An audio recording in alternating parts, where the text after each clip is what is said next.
Hello friends. Good afternoon. कैसे हैं आप लोग? उम्मीद है सब बहुत अच्छे होंगे। आज आप लोगों के लिए पेडागोजी क्लास लेकर आए हैं सीटेट के लिए। तो चलिए बिना देरी किए हम लोग फटाफट में पैलोजी ये पेडागोजी क्लास को ख़त्म करते हैं। ठीक है। चलिए बिना देरी किए आज हमारा सबसे पहला टॉपिक जो होगा वो होगा सिमेट्री। क्या पढ़ेंगे? सिमेट्री। ठीक है। और पेडागोजी से आप लोग जानते हैं कि 15 नंबर पूछा जाता है और कंटेंट से भी 15 नंबर। ठीक है। आइए बिना देरी किए पहला टॉपिक है सिमेट्री, सममिति रेखा। क्या है टॉपिक आपका? सिमेट्री।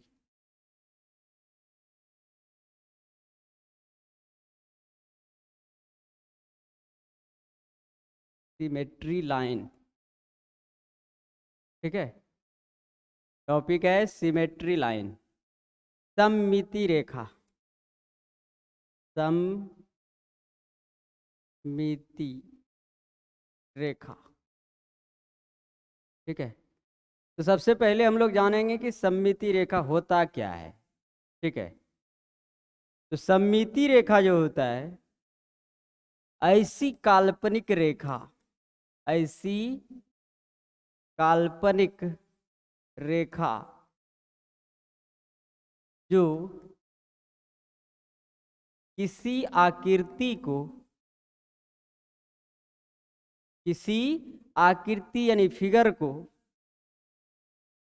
दो बराबर भागों में बांट दे। ठीक है। जो दो बराबर भागों में बांट दे उसे ही हम लोग क्या कहते हैं? सममिति रेखा। जैसे मान लीजिए हम कोई फिगर बनाते हैं। ठीक है। जैसे ले लिए आपका ए। क्या इसमें सममिति रेखा खींचे जाएंगे? आपको पूछेगा। ठीक है। तो सममिति रेखा का काम है, देखिए यही है आपका काल्पनिक रेखा। ये कैसी रेखा है? काल्पनिक रेखा जो हम लोग खींचे। ठीक है। तो ये क्या किया, दोनों को, आधा को इधर बांट दिया और आधा को इधर बांट दिया। जो किसी फिगर को दो बराबर भागों में बांट दे उसे ही हम लोग क्या कहते हैं? सममिति रेखा कहते हैं, सिमेट्री लाइन कहते हैं। समझ गए? ठीक है। देखिए ये दो बराबर भागों में बांट देना ही क्या कहलाता है? ये हमारा काल्पनिक रेखा है जो खींचते हैं। और किसी को भी दो बराबर भागों में जो बांट दे उसे कहते हैं सममिति रेखा। ठीक है। तो कोई ऐसा भी फिगर होगा जो कभी भी बराबर भागों में नहीं कटेगा। ठीक है। जैसे हम लिख दिए ये। ठीक है। देखिए एस ऊपर छोटा और नीचे बड़ा लिखें। ये संभव नहीं है कि कभी इसको हम दो भागों में बांट सकते हैं, कभी नहीं। तो जो नहीं बटेगा दो भाग में उसमें सममिति रेखा नहीं खिंचाएगा। और जो दो भागों में, बराबर भागों में बट जाए, ठीक है, जो दो बराबर भागों में बट जाए उसी में सममिति रेखा खींचे जाएंगे। ठीक है। तो सममिति रेखा समझ गए? ऐसी काल्पनिक रेखा जो किसी आकृति को दो बराबर भागों में बांट दे उसे क्या कहते हैं? सममिति रेखा कहते हैं। ठीक है। जैसे अब ये एक कोई फिगर बनाए, क्या ये कट सकता है? दो बराबर भागों में कट सकता है। ठीक है। इसी को कहेंगे सिमेट्री लाइन।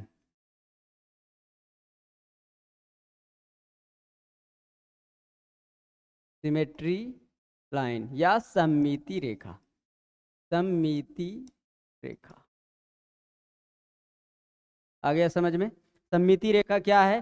तो जो किसी आकृति को दो बराबर भागों में बांट दे उसे क्या कहते हैं? सममिति रेखा। आपसे क्वेश्चन पूछेगा, चार फिगर दे देगा, कहेगा इनमें किसमें सममिति रेखा नहीं खींचे जा सकते। तो आपको देखना है खींचकर कि कौन ऐसा आकृति है जो दो बराबर भागों में कभी बट नहीं सके, उसी में नहीं खींचा जाएगा। और जिसमें खींचा जा रहा है तो खींचा जा रहा है। तो जो दो बराबर भागों में कट जाए, ठीक है, उसमें सममिति रेखा खिंचाएगा। और जो दो बराबर भागों में कभी ना कटे उसमें सममिति रेखा नहीं खिंचाएगा। अब आपसे क्वेश्चन आएगा किसमें खींचे जाएंगे, किसमें कितने खींचे जाएंगे, इन सब पर आधारित क्वेश्चन आता है। ठीक है। एक जरा सा आप लोग नोट याद रखिएगा। ठीक है, नोट में याद रखना है, जिसकी जितनी भुजा समान, जिसकी जितनी भुजा समान, उसमें उतनी ही सममिति रेखा खींचे जाएंगे। क्या लिखे हैं? जिसकी जितनी भुजा समान उसमें उतनी ही सममिति रेखा खींचे जाते हैं। अगर किसी के चारों भुजा समान है तो उसमें सममिति रेखा कितने खिंचाएंगे? 4। लेकिन इसमें भी कुछ अपवाद होते हैं, हर जगह अपवाद होता है। ठीक है, कि कभी कभी ये लाइन आपका सही ना भी हो, तो कुछ ऐसे होते हैं फिगर जो इसको गलत कर देते हैं, तो वो आते अपवाद में। वैसे फिगर किस में आएगा? अपवाद में आएगा कि जिसकी जिसकी जितनी भुजा समान हो उसमें उतनी ही सममिति रेखा खींचे जाएंगे। तो इसके अपवाद भी कुछ होंगे जहां पर ये रूल हमारा फॉलो नहीं करेगा, तो वो अपवाद भी आप लोग को बताएंगे किसमें फॉलो नहीं करता है।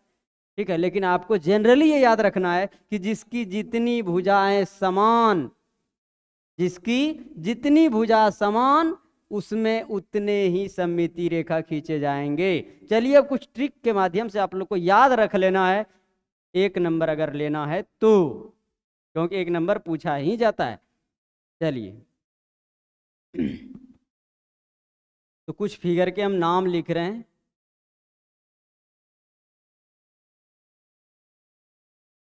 लिखे पतंग। क्या लिखे? पतंग। अंग्रेजी में कहते हैं इसको काइट। ठीक है, दूसरा वर्ग, स्क्वायर। तीसरा आयत, रेक्टेंगल। चौथा वर्ग, आयत,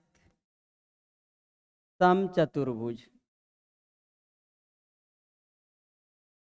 अंग्रेजी में कहते हैं रोम्बस।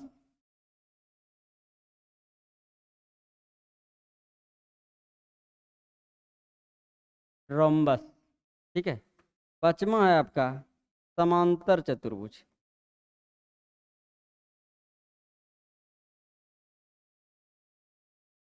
पैरेललोग्राम।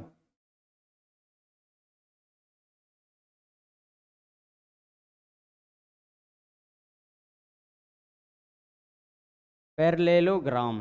ठीक है, पहला क्या लिखे हैं? पतंग, वर्ग, आयत, समचतुर्भुज, समांतर चतुर्भुज। इन सब से अगर आपको बोल दे कि पतंग में कितने सममिति रेखा, कितने सममिति रेखा खींचे जाएंगे, किसमें पूछेगा आपको? पतंग में।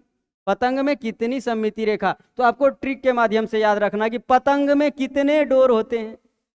आप सबको पता है कि पतंग में 1 डोर होते हैं। पतंग में कितने डोर? 1 डोर। तो याद रख लीजिए पतंग में सममिति रेखा कितना खींचा जाएगा? 1।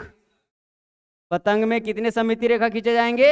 1 खींचे जाएंगे, क्योंकि याद रखिएगा पतंग में कितने डोर? तो 1 डोर होते हैं। तो पतंग में सममिति रेखा की संख्या कितनी होगी? 1 होगी। अब दूसरा है आपका वर्ग।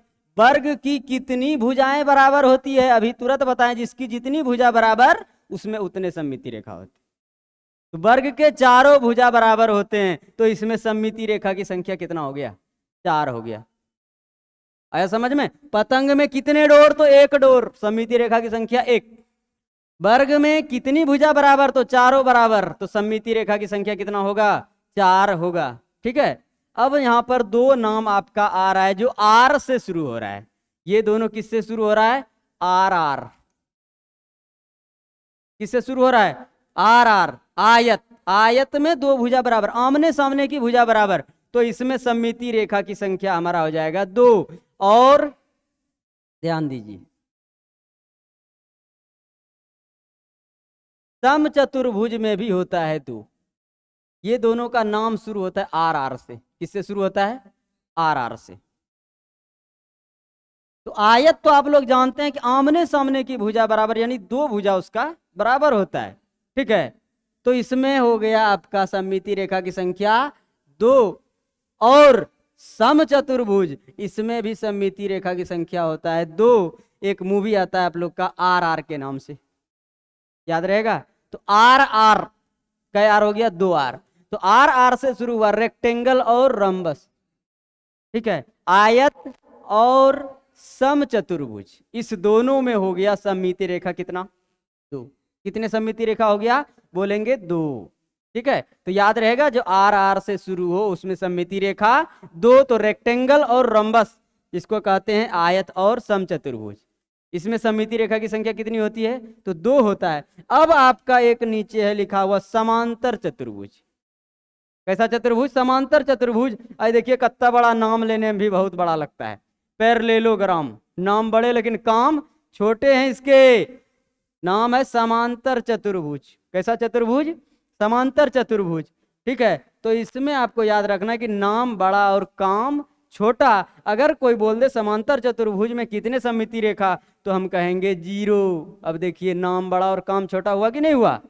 नाम कितना बड़ा है पैरेललोग्राम, एक कट्ठे का नाम है, लेकिन इसमें सममिति रेखा की संख्या कितना होगा तो बोलेंगे 0, एक भी नहीं होगा, ठीक है। तो इतना सा आप लोग का क्लियर हुआ। पतंग में कितने डोर तो 1 डोर, तो बोलेंगे 1 सममिति रेखा। वर्ग के कितने भुजा बराबर तो 4 भुजा बराबर, तो 4 गो सममिति रेखा। आयत में आमने सामने की भुजा बराबर यानी 2 भुजा बराबर होता है, ठीक है। आयत और समचतुर्भुज का नाम होता है शुरू R से, RR, रेक्टेंगल, रेक्टेंगल और रोम्बस, ठीक है। रेक्टेंगल और रोम्बस दोनों RR से शुरू होता है। किससे शुरू होता है RR से। तो इसमें कितना हो गया 2R हो गया, तो बोलेंगे सममिति रेखा की संख्या 2। किसमें याद रखना आयत और समचतुर्भुज में सममिति रेखा की संख्या कितनी होगी तो 2 होगी। और समांतर चतुर्भुज नाम बड़े और काम छोटे, नाम बड़े और काम छोटे। समांतर चतुर्भुज पैरेललोग्राम, इसमें कितना हो गया सममिति रेखा, एक भी नहीं, बोलेंगे 0, ठीक है। तो ये 5 आप लोगों का उम्मीद है क्लियर हो गया होगा। चलते हैं आगे। आगे है हमारा समबाहु त्रिभुज।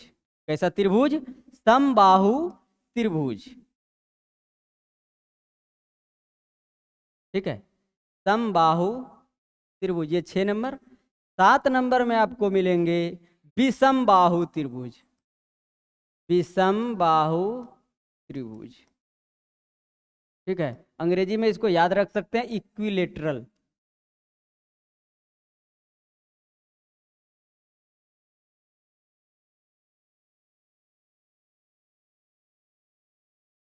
इक्विलेटरल ट्रायंगल, ठीक है। और इसको विषम बाहु त्रिभुज को कहते हैं स्केलन, स्केलन ट्रायंगल। क्या नाम लिखे हैं समबाहु त्रिभुज और विषम बाहु त्रिभुज। अब समबाहु त्रिभुज में हम जानते हैं कितनी भुजा बराबर होता है तो समबाहु मतलब सब भुजा बराबर, और त्रिभुज में 3 भुजा। तो सब भुजा बराबर यानी तीनों भुजा जिसका बराबर हो उसमें सममिति रेखा 3 हो जाएगा। सिमेट्री लाइंस जो होगा कितने हो जाएगा 3 हो जाएगा, ठीक है। इसके कितने भुजा बराबर बोलेंगे तीनों भुजा, जिसके जितना भुजा बराबर उसमें उतना ही सममिति रेखा की संख्या होती है, ठीक है। तो इक्विलेटरल ट्रायंगल जिसको कहते हैं समबाहु त्रिभुज, इसमें सिमेट्री लाइन कितने हो जाएंगे 3 हो जाएंगे। और उसके बाद है विषम बाहु त्रिभुज, एक को भुजा बराबर नहीं। विषम बाहु मतलब सब अलग अलग, एक भी भुजा बराबर नहीं तो कितने हो गए सिमेट्री लाइन। जब भुजा ही बराबर नहीं तो सिमेट्री लाइन होंगे कहां से। जिसकी जितनी भुजा बराबर उतने ही सिमेट्री लाइन। तो इसमें एक भी भुजा बराबर नहीं होता है तो सिमेट्री लाइन कितने हो जाएंगे सममिति रेखा बोलेंगे 0। क्या याद रहेगा। आगे बढ़ते हैं। इसके बाद हम चलते हैं अपवाद में भी है। अपवाद याद रखने के ये सब तरीके हैं। अपवाद में आ जाता है वृत्त, सर्किल। क्या आता है सर्कल, ठीक है। अपवाद में आ गया सर्कल और दूसरा आ गया समद्विबाहु। समद्विबाहु त्रिभुज, ठीक है। अगर इसका अंग्रेजी में नाम याद रखना चाहें समद्विबाहु को कहते हैं आइसोलेटरल, LAT, आइसोलेटरल नहीं, आइसो स्केल्स।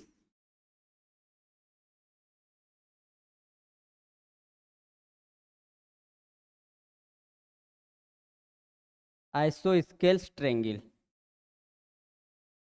ठीक है। आइसो स्केल्स ट्रेंगल जिसे कहते हैं समद्विबाहु त्रिभुज। और एक क्या लिखे हैं, वृत्त। ये अपवाद में लिखे हैं, इसमें तो भुजा भी नहीं होता है, होता है क्या? और ये देखिए समद्विबाहु त्रिभुज, इसमें कितने होंगे? तो वृत्त में अगर बोले कितने होंगे सममिति रेखा, तो इसका याद रखना है अनंत। कितना? अनंत, इन्फिनाइट होता है, ठीक है। वृत्त में कितने सममिति रेखा खींचे जाएंगे, तो याद रखिएगा अनंत। और समद्विबाहु त्रिभुज, ठीक है, इसमें कितने भुजा बराबर? दो भुजा बराबर, तो दो होना चाहिए। नोट में हम लिखे थे जिसकी जितनी भुजा बराबर उसमें उतने ही सममिति लाइन खींचे जाएंगे। लेकिन ये अपवाद भी तो लिखे है ना, तो कहीं कहीं बोले थे अपवाद में जो होगा उस रूल को फॉलो नहीं करेगा। तो समद्विबाहु त्रिभुज दो होना चाहिए, लेकिन इसका आंसर एक होता है। इसमें कितने सिमेट्री लाइन खींचे जाएंगे, तो बोलेंगे एक। याद रखना है आपको, अपवाद में है ये। समद्विबाहु त्रिभुज दो होना चाहिए, लेकिन आंसर इसका क्या होगा? एक होगा। सिमेट्री लाइन कितने खींचे जाएंगे? एक खींचे जाएंगे, ठीक है। अब कोई भी सवाल आपको आए तो आप बता सकते हैं सिमेट्री लाइन से संबंधित किसमें कितना पूछेगा आपको, कितने लाइन होते हैं सिमेट्री, तो आप बता सकते हैं किसमें कितना। और हर बार इन्हीं से क्वेश्चन पूछा जाता है, जितना आप लोग को बताए हम 9-10 फिगर से संबंधित, ठीक है। तो आज का ये टॉपिक हमारा क्लियर। सिमेट्री लाइन समझ गए होंगे। सिमेट्री लाइन वो होता है जो किसी आकृति को दो बराबर भागों में बांट दे, उसे क्या कहते हैं? सिमेट्री लाइन कहते हैं, ठीक है। अपवाद में आप क्या देखे? वृत्त और समद्विबाहु त्रिभुज। वृत्त में अनंत और समद्विबाहु त्रिभुज में एक होते हैं, होना चाहिए दो उस हिसाब से, लेकिन होते क्या हैं? एक होते हैं। समद्विबाहु त्रिभुज में कितने? तो एक। क्या क्या पढ़े आप लोगों ने अभी? जस्ट देख लीजिए क्या क्या पढ़े। सबसे पहले आप लोगों ने पढ़ा पतंग। क्या पढ़े? पतंग। पतंग में याद रखना है कितने डोर, तो एक डोर। सिमेट्री लाइन कितने हो जाएंगे? एक हो जाएंगे। वर्ग के कितने भुजा बराबर, तो चारों भुजा बराबर। बोलेंगे सिमेट्री लाइन कितना? चार। आयत और सम चतुर्भुज का नाम शुरू होता है आर से। किससे होता है? आर से। तो आर आर, कितने आर हो गए? दो आर। याद रखिएगा आयत और सम चतुर्भुज में सिमेट्री लाइन जो होंगे सममिति रेखा कितने खिंचाएंगे? दो खिंचाएंगे। कितने खिंचाएंगे? दो। किसमें किसमें? रेक्टेंगल और रोम्बस, जिसको सम चतुर्भुज और आयत कहते हैं। समांतर चतुर्भुज का नाम बड़ा और काम छोटा। नाम बहुत बड़ा और इसका काम देखिए कितना छोटा। समांतर चतुर्भुज में 0, ठीक है।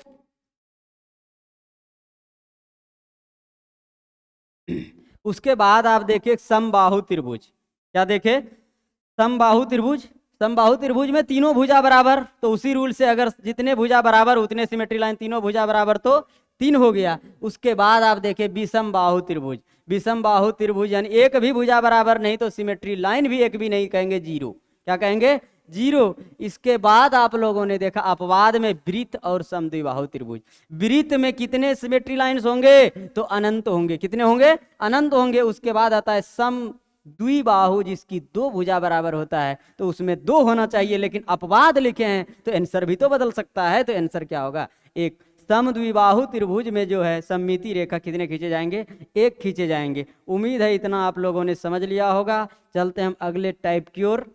पेडागोजी का स्टार्टिंग टाइप हमारा जो है वो है नेचर ऑफ मैथ। क्या है? नेचर ऑफ मैथ, ठीक है। चलिए आप लोगों को फटाफट आगे बढ़ेंगे हम। पेडागोजी के अगला टाइप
चलिए ध्यान दीजिए, क्या है टॉपिक हमारा? नेचर ऑफ मैथ्स, गणित की प्रकृति। क्या लिखे हैं? गणित की प्रकृति।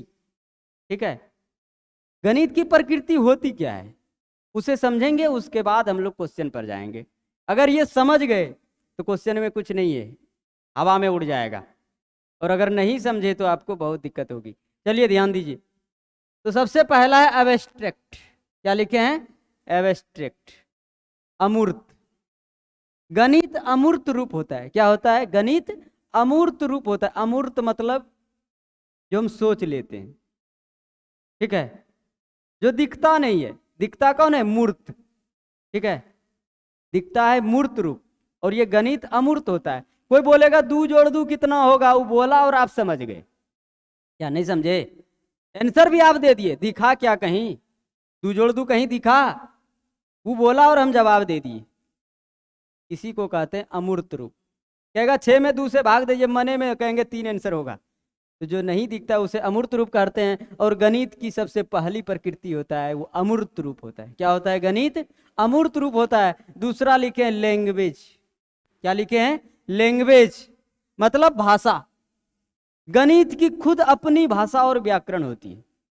ठीक है, जैसे संस्कृत में आप लोग कुछ और व्याकरण पढ़ते हैं, हिंदी में कुछ और पढ़ते हैं, तो गणित का भी अपना व्याकरण और भाषा होता है। ठीक है, गणित के अपने भाषा और व्याकरण होते हैं। ठीक है, जैसे जोड़ घटाव गुना भाग रूट, ये सब क्या है? हिंदी का भाषा है क्या? नहीं, ये गणित की भाषा है। तो गणित की अपनी भाषा होती है। अगर कोई बोले क्या गणित के भाषा होते हैं अपना, तो होता है। ठीक है, अगला है साइंस। ठीक है, गणित क्या है? एक विज्ञान है।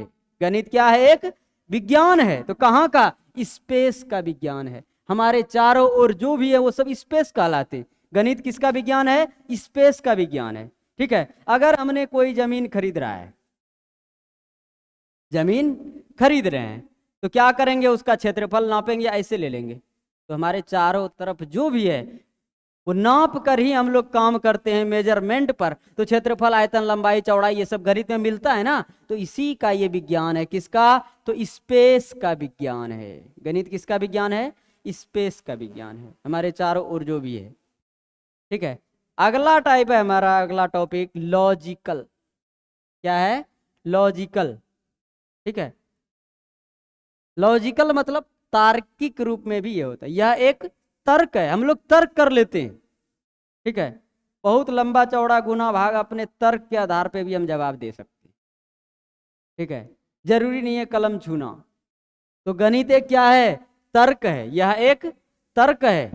तो क्या क्या देखे आपने? गणित की खुद के लैंग्वेज होते हैं, गणित अमूर्त रूप होता है, गणित एक विज्ञान भी है, हमारे चारों ओर का विज्ञान है। जैसे क्षेत्रफल, आयतन, लंबाई, चौड़ाई, ये सब नापते हैं ना, इत्यादि, गणना, परिणाम, यही तो स्पेस है चारों तरफ। अगला है लॉजिकल। गणित एक तर्क पर आधारित है। उसके बाद है यूनिवर्सल, सार्वभौमिक। सार्वभौमिक क्या लिखे हैं? पूरी दुनिया में गणित समान है। क्या मानते हैं आप लोग कि नहीं मानते हैं? मानते हैं। गणित क्या है? सार्वभौमिक है, यानी पूरी दुनिया में गणित एक समान है। पूरी दुनिया का मतलब अपने गोले से दूसरे गोले पर अगर हम चले जाएं, जैसे चंद्रमा पे चले जाएं, वहां क्या 2 जोड़ 2 5 हो जाएगा? क्या बोलिए, हो जाएगा? नहीं होगा। तो वहां भी 2 जोड़ 2 4 ही होगा। मंगल ग्रह पे चले जाएं, वहां क्या होगा? वहां भी तो 2 जोड़ 2 4 ही होगा। तो गणित हर जगह क्या है? समान है पूरी दुनिया में। कहीं आप चले जाइए, किसी गोले पर चले जाइए, गणित हमारा समान होगा।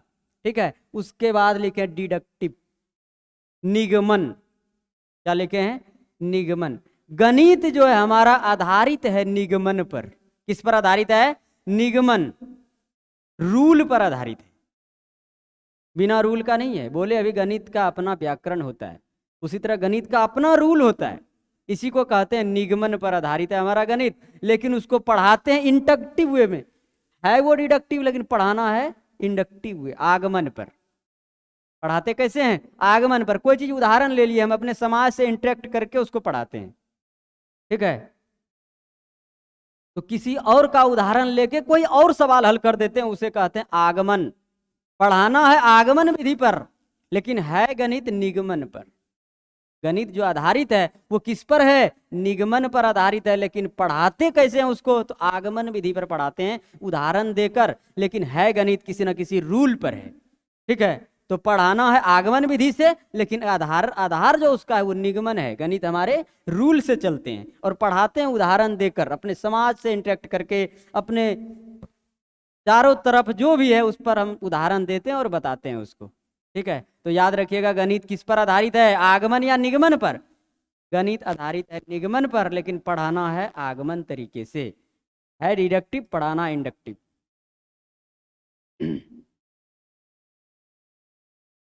चलिए, अगला पॉइंट है हमारा हेरेरिकल।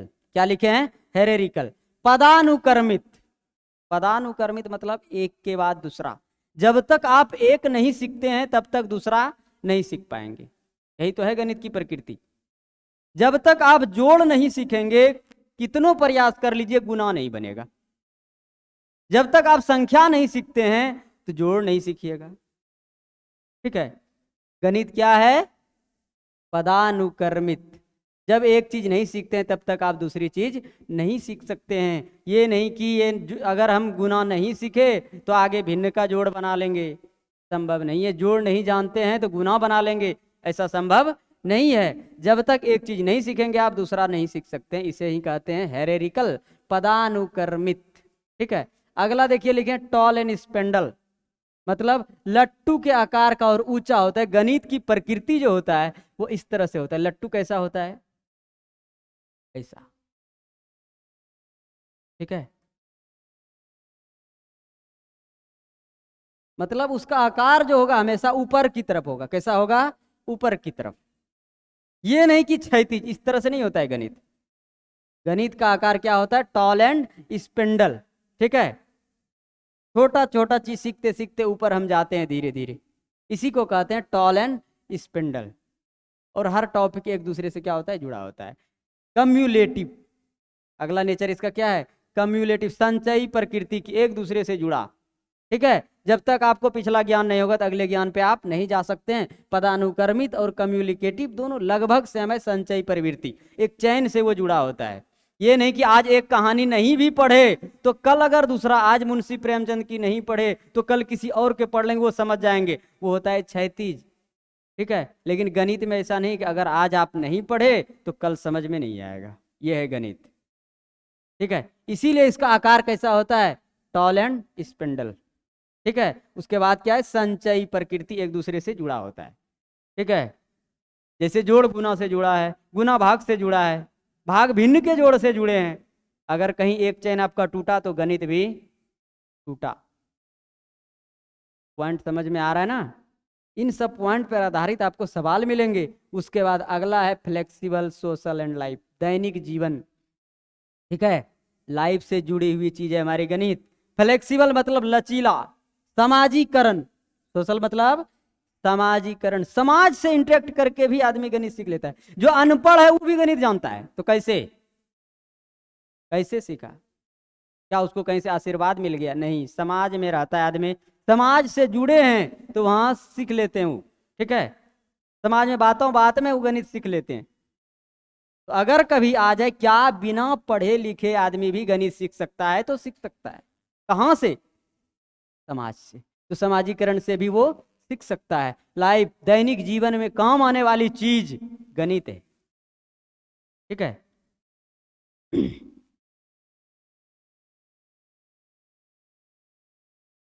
चलिए, अब अगर इतना चीज सीखे आप लोग, क्वेश्चन का जवाब दीजिए।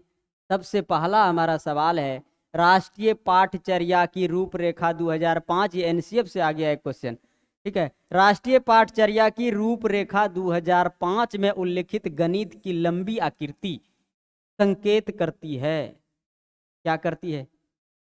गणित की लंबी आकृति अनुभव प्रदान करता है। एक संकल्पना पर दूसरी संकल्पना बनाना, गणित की वही लंबी आकृति। एक संकल्पना पर दूसरी संकल्प, एक जब तक नहीं सीखते हैं तो आप दूसरा नहीं सीखेंगे। ये सीखिए तो अगला सीखिए, तो अगला सीखिए।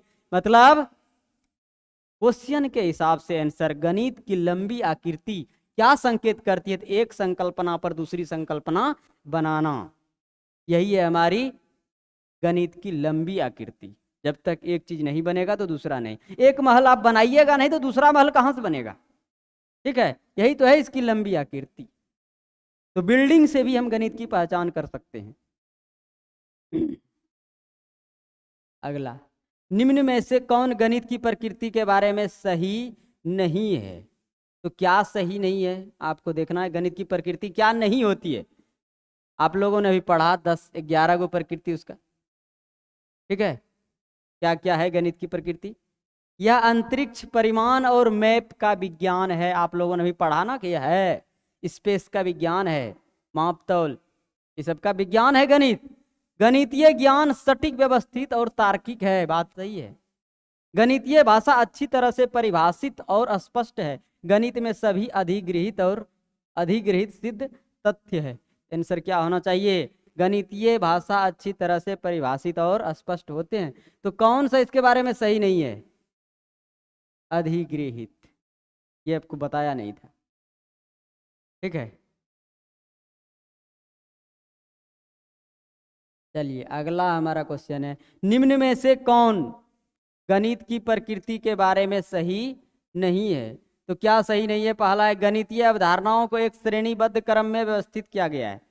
गणितीय अवधारणाओं को एक श्रेणीबद्ध क्रम में व्यवस्थित किया गया है। क्या किया गया है कि नहीं किया गया? श्रेणीबद्ध में है। गणित आगमनात्मक तर्क पर आधारित है, यही तो बोले। ये तो सही है, श्रेणीबद्ध में होता है गणित। ठीक है, संचयी प्रवृत्ति की होती है, लेकिन ये आगमनात्मक तर्क पर आधारित बोले थे, निगमनात्मक पर है। गणित किस पर आधारित है? निगमनात्मक पर है। ठीक है, पढ़ाना है आगमन पर, है वो निगमन पर, पढ़ाते हैं आगमन पर। तो कौन सही नहीं है? यही सही नहीं है। आगे हम क्यों चर्चा करें। अमूर्त प्रकृति की होती है गणित, होता है। प्राकृतिक शब्द और भाषा का अपना सेट होता है, सही बात होता है। अगला सवाल, निम्न में से कौन सा कथन सत्य नहीं है? गणित ज्यादातर अमूर्त अवधारणाओं वाला एक अनुशासन है, सही नहीं है। गणितीय समस्या को हल करने का एक ही सही तरीका है। अब बताइए, गणितीय समस्याओं को हल करने का एक ही सही तरीका है, एक ही, केवल। ये सब निगेटिव शब्द है पेडागोजी में। क्या गणितीय समस्या को एक के तरीके से हल कर सकते हैं? तो ये बढ़िया होगा। बोले थे फ्लेक्सिबल, लचीला का मतलब ये नहीं कि इस तरह से मुड़ना चाहिए, ऐसा नहीं। एक तरीका नहीं सीखे, बोलिए सर से दूसरा तरीका बताइए, बताएंगे। यही तो है गणित। एक तरीका नहीं, एक से अधिक तरीका होना चाहिए। ठीक है, जो लोग पढ़ या लिख नहीं सकते उन्हें भी गणित ये अभी जस्ट बताए थे, ये सही है। ठीक है, जो पढ़े लिखे नहीं उन्हें भी गणितीय ज्ञान होता है। गणित की अधिकांश उपशाखाएं आपस में जुड़े हैं, जुड़ा हुआ है। गणित ज्यादातर अमूर्त होता है, लेकिन ये जो हल करने का एक ही तरीका, ये तो गलत है। ये फ्लेक्सिबल को नहीं दर्शाता है। ठीक है, और कहता है गणित फ्लेक्सिबल होना चाहिए। एक तरीका नहीं सीखे बच्चे को दूसरे तरीके से प्यार से समझाएंगे। ये नहीं सीखा बाबू, चलो अगला सीख लो। ठीक है, जो भारी लग रहा है चलो इसको छोड़ो, दूसरा सीखो, आसान कोई सीख जाओ। तो एक ही सही तरीका, गलत बात है। गणित में अवधारणाओं की प्रकृति के बारे में निम्न में से कौन सत्य नहीं है? फिर सत्य नहीं है।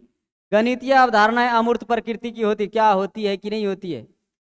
गणित में अवधारणाओं को रैखिक रूप से व्यवस्थित किया जाता है। ये देखिए, tall and spindle. Tall and spindle तो ऐसा होता है लट्टू के आकार का ना, ये तो वर्टिकल है। ये क्या है? वर्टिकल है, लंबवत होता है, लंबवत। ठीक है, ना कि रैखिक। ठीक है, गणितीय अवधारणाएं तार्किक होता है, गणित में अवधारणा निगमात्मक पर होता है, सही बात है, लेकिन रैखिक नहीं होता है। ठीक है, वो वर्टिकल होता है, लंबवत होता है। टॉल एंड स्पेंडल, ऊंचा होता है, वो रैखिक इस तरह से नहीं होता है। तो सही नहीं है कौन? तो यही सही नहीं है। अगला आपका क्वेश्चन है आपके सामने, चलिए देखते हैं। गणित की प्रकृति के संबंध में कौन सा सही है? कौन सही है इसमें खोजना है। गणित की अपनी भाषा होती है, बिल्कुल सही है। कौन कहेगा नहीं होता है? होता है ना, जोड़ घटाव गुना भाग, ये सब उसके खुद के भाषा है। किसी भी गणितीय समस्या का हमेशा एक ही समाधान, अरे वाह क्या लिखा हुआ है, एक ही समाधान। अभी जस्ट बताइए, एक ही नहीं, और भी रास्ते होने चाहिए, किसी एक तरीके से नहीं पढ़ना है। गणितीय अवधारणाएं अमूर्त होती है, सही है। तो कौन कौन सही होगा? ए और सी, हमारा नंबर सी है, ए एंड।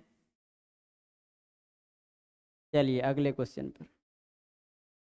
गणित की अवधारणाओं के बच्चे के पिछले ज्ञान का आकलन करना महत्वपूर्ण है, क्योंकि गणित की अवधारणा यह है कि पिछला ज्ञान उसका देख लीजिए। अगर कोई बच्चा आता है हमारे पास न्यू एडमिशन, मान लीजिए 1 to 5 स्कूल चला रहे हैं आप, न्यू एडमिशन के लिए आया, तो क्या ऐसे उसको देख करके सिर्फ हम किसी क्लास में डाल देंगे? नहीं, उसका टेस्ट लेते हैं। क्या करते हैं? टेस्ट लेते हैं। टेस्ट का मतलब हम पिछला ज्ञान ले रहे हैं, क्या जानता है, तभी तो आगे उसको देंगे हम किस क्लास में देंगे। क्या नहीं जानता है अब उस जगह सिखाएंगे। अब जो जानता है उसी में नहीं डाल देंगे। कहाँ तक जानता है, कहाँ चलेगा वो, यही है पिछला ज्ञान। यह गणितीय तत्व को याद रखने में मदद करता है। गणित अन्य विषय के साथ एकीकृत है। यह योगात्मक मूल्यांकन में सहायक होता है। गणितीय अवधारणा प्रकृति में पदानुक्रमित होता है। हम देख लिए कि अगर ये जोड़ जानता है तो अब ये घटाव सीख सकता है। यही तो है आकलन। कौन? पिछला ज्ञान। अगर बच्चे जोड़ जान रहे हैं तो उसको अब आप गुना बता सकते हैं। ठीक है। गणितीय अवधारणाएं प्रकृति में पदानुक्रमित, एक के बाद दूसरा, एक चीज आप सीख लिए तो दूसरा आप सीख सकते हैं। ठीक है, यही है पिछला ज्ञान उसका लेने का मतलब। ये नहीं कि योगात्मक मूल्यांकन जो होता है साल के अंत में होने वाली परीक्षा, पास और फेल, उसे कहते हैं योगात्मक मूल्यांकन। ठीक है, योगात्मक मूल्यांकन साल के अंत में जो आप परीक्षा लेते हैं किसी दूसरे क्लास के लिए, पास और फेल करते हैं, उसे कहते हैं योगात्मक। ये पिछले ज्ञान को नहीं दर्शाता है। आप क्या जानते हैं वो चेक करके आपको पास फेल करेगा, वो है योगात्मक मूल्यांकन। ठीक है, लेकिन यहाँ हमारा क्वेश्चन है पिछले ज्ञान का आकलन करना महत्वपूर्ण है, क्योंकि गणितीय अवधारणाएं पदानुक्रमित होता है। अगर उसको गणित पढ़ाना है तो उसका चयन को सेट करना होगा, क्या कहाँ पर वो जान रहा है, अब आगे किस जगह से उसको पढ़ाना है। अगला सवाल देखिए, निम्न में से कौन सा कथन सही है? तो पहला ऑप्शन हमारा है, प्राथमिक विद्यालय के छात्रों द्वारा संबंध को देखकर और उनकी पहचान करके गणितीय ज्ञान बनाया जा सकता है। छात्रों द्वारा संबंध देखकर। अगला है, गणित सिखाना एक सामाजिक प्रक्रिया है जिसमें संवाद और बातचीत शामिल है, सोशल है गणित। तर्क गणित सीखने में एक महत्वपूर्ण भूमिका। सही बात है, कक्षा में गणितीय समझ पैदा करने में संस्कृति की कोई भूमिका नहीं होती है, गलत बात है। संस्कृति की भूमिका होती है। ठीक है, सामाजिक और सांस्कृतिक की भूमिका होती है कोई चीज सिखाने में। तो ये तीनों तो हमारा सही है। संबंध को देखकर उनकी पहचान करके गणितीय ज्ञान बनाना, रिलेशन देखकर, सही बात है। गणितीय सिखाना एक सामाजिक प्रक्रिया जिसमें संवाद और बातचीत शामिल है, सही बात है। तर्क गणित सीखने में महत्वपूर्ण भूमिका निभाता है, सही बात है। लेकिन ये सही नहीं है, तो ऑप्शन हो जाएगा ए, बी और सी वाला, यहाँ सी नंबर में है। अगला सवाल, निम्न में से कौन सा गणित से डरने का उचित कारण नहीं है? गणित तो एक डर है ही। गणित क्या है? गणित एक डर है। जो कहते हैं गणित डर नहीं है वो गणित नहीं जानता है। तक गणित एक डर है, पढ़ाई एक डर है। ठीक है, कहता है निम्न में कौन गणित से डरने का उचित कारण नहीं है? कौन सा ऐसा कारण है जो डरने को, मतलब वहां कोई मतलब ही नहीं है, कोई मीनिंग नहीं है उसका। तो गणित की संचयी प्रकृति, ये भी तो एक डर है कि अरे आज जोड़ नहीं सीखे कल गुना नहीं सीख पाएंगे, तो जोड़ सीखना होगा। मन में डर लगा रहता है, गुना कैसे सीखेंगे हम। तो संचयी प्रकृति की होनी चाहिए, डर का कारण है। गणित की प्रतिकारात्मक भाषा, ये भी सही है, उसका भाषा एक डर है। मूल्यांकन के तरीके और पाठ्य पुस्तक में प्रयुक्त भाषा, सही है। शिक्षार्थियों की गणितीय अक्षमताएं, अक्षमताएं से कोई अर्थ नहीं होता है। शिक्षार्थियों की गणितीय अक्षमताएं, गणित उसके अंदर है कि नहीं है ये मैटर फॉलो नहीं करता है वहां पर। वो डर का कोई कारण नहीं है।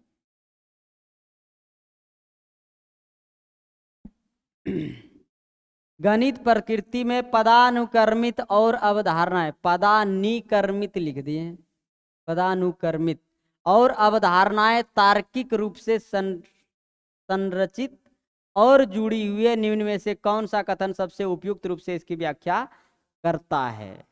तो पदानुक्रमित अवधारणाएं तार्किक रूप से संरचित होते हैं। निम्न में से कौन कथन उपयुक्त रूप से व्याख्या करता है? तो देखिए पहला ऑप्शन, गुणन योग की अवधारणाओं का अनुसरण।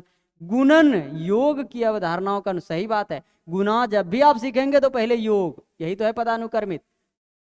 एक नहीं सीखे दूसरा नहीं सीख पाएंगे, सही बात है। गुना को योग की जरूरत पड़ता है। जोड़ और गुणन एक दूसरे से स्वतंत्र अलग अवधारणा है। नहीं, दोनों जुड़ा हुआ है। ये बात गलत है कि जोड़ अलग और गुना अलग, ऐसा नहीं होता है। दोनों एक दूसरे से जुड़े हैं। आप जोड़ नहीं जानते तो गुना कैसे बने? गुना में भी जोड़ आता है, अलग नहीं होगा। गणितीय अवधारणाओं का मूल्यांकन केवल योगात्मक मूल्यांकन के माध्यम से किया जाना चाहिए। गणितीय अवधारणाओं का मूल्यांकन केवल योग, अरे केवल वाला भी आप जान लीजिए क्या होता है। केवल तभी सही होता है जब केवल के बाद नहीं आ जाए। जब दो निगेटिव शब्द आ जाए तो वो सही हो जाता है। केवल, एक ही, एकमात्र, ये सब गलत है, निगेटिव शब्द है। तो केवल कब सही होगा?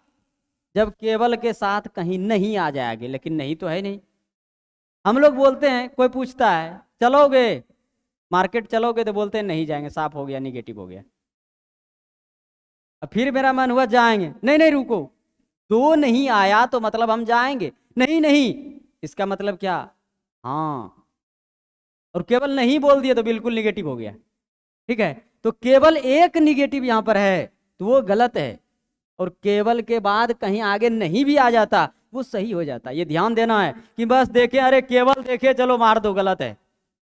तो इस फेरा में भी आप लोग को नहीं रहना है कि निगेटिव पढ़े, केवल निगेटिव होता है, कहीं लाइन में मिला तो उसको गलत कर देंगे। तो गलत तो है केवल, लेकिन केवल के साथ आगे और एक निगेटिव शब्द आ जाए तो वो सही हो जाता है। जैसे अभी बताया ना, कोई बोला हमको चलोगे तो बोले नहीं, और उसको फिर एक बार बोलते नहीं नहीं, नहीं नहीं का मतलब रुको हम जाएंगे। दो निगेटिव आ जाए तो वो सही हो जाता है, लेकिन यहाँ एक है तो ये गलत है। जोड़ और घटाव की अवधारणाओं से पहले संख्या भावना, सही बात है। जोड़ घटाव आप तभी जानेंगे जब 1 2 3 4 संख्या जानेंगे, 10 20 50। ठीक है, ये भी सही है। तो ऑप्शन हो जाएगा ये, और ये दोनों सही है। ए और डी वाला कहीं है? B number. ठीक है, चलिए आगे बढ़ते हैं हम लोग। निम्न में से कौन एक गणितीय प्रक्रिया नहीं है? गणित की प्रक्रिया नहीं है। तो समस्या को सुलझाना तो है, यही तो है problem solving. Problem solving skills आपको आना चाहिए गणित में। समस्या को सुलझाना, सॉल्व करना, विजुअलाइजेशन, अनुभव तो है, कोई चीज देखकर अनुभव करके। प्रतिनिधित्व, जब तक आप प्रतिनिधित्व नहीं करेंगे तो कुछ भी हल नहीं होगा। कोई भी काम में प्रतिनिधित्व जरूरी है। अनुकूलन, ये कोई गणितीय प्रक्रिया नहीं है। चलो ये सवाल भारी है, कम्बल ओढ़ लो, ये तो है अनुकूलन। नहीं बन रहा तो एसी में बैठ जाते हैं, चलो एसी में बैठने से क्या बन जाएगा? अनुकूलन से मतलब वातावरण अनुकूलित हो, इससे कल गणित को कोई मतलब नहीं है।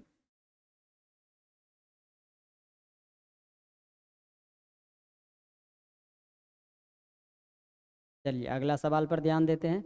गणित में प्रकरण, सर्वाधिक प्रवाह, पूर्णतः का अर्थ, नियम, सूत्र और कलन विधि, गणित का ज्ञान होना, परिष्ठता, लचीलेपन, निपुणता के साथ उसका क्रियान्वयन करना, एक से अधिक उपागम का प्रयोग करते हुए एक खास प्रकार की समस्या का समाधान करने। एक से अधिक, एक ही नहीं, एक से अधिक तो सही है। वरिष्ठता के साथ समस्या का समाधान करना और सभी चरणों को लिखने की योग्यता, समान प्रकरण से विभिन्न प्रकार की समस्या का समाधान करने की योग्यता, समान निपुणता के साथ अंक गणित और ज्यामिति समस्या का समाधान करने की योग्यता। समान प्रकरण से विभिन्न प्रकार की समस्या मतलब एक ही तरीके से नहीं होना चाहिए। समान प्रकरण, यही तो एक ही तरीका, एक ही तरीका नहीं, अलग अलग तरीके से।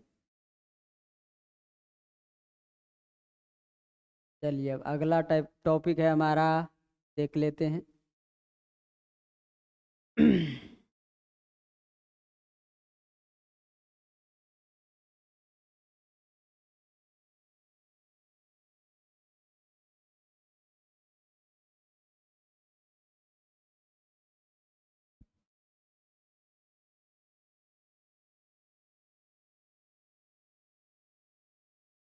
अगला टॉपिक आप लोग पढ़िए एनसीएफ।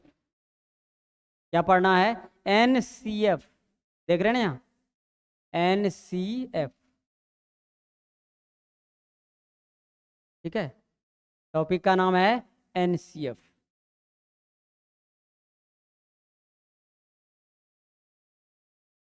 एनसीएफ क्या है? एनसीएफ के बारे में हम लोग समझेंगे। ठीक है, एनसीएफ का फुल फॉर्म होता है नेशनल करिकुलम फ्रेमवर्क। क्या होता है? National curriculum framework. जैसे कोई धर्म ग्रंथ किसी का हो, किसी भी कास्ट के हो, उसमें उसके बारे में लिखा जाता है कि आपको किस तरीके से चलना है। ठीक है, समाज में कैसे जीना है, यही सब तो धर्म ग्रंथ में लिखा रहता है। तो गणित का भी एक धर्म ग्रंथ होता है जिसका नाम है एनसीएफ, कि गणित को कैसे चलाना है। गणित में अब आगे क्या चीज जरूरत है आपको, किस आधार पे बच्चों को गणित पढ़ाना है, ये सब कहाँ लिखा हुआ है? एनसीएफ में। वो गणित के लिए एक धार्मिक ग्रंथ है। एनसीएफ क्या है? वो उसके लिए एक धार्मिक ग्रंथ है।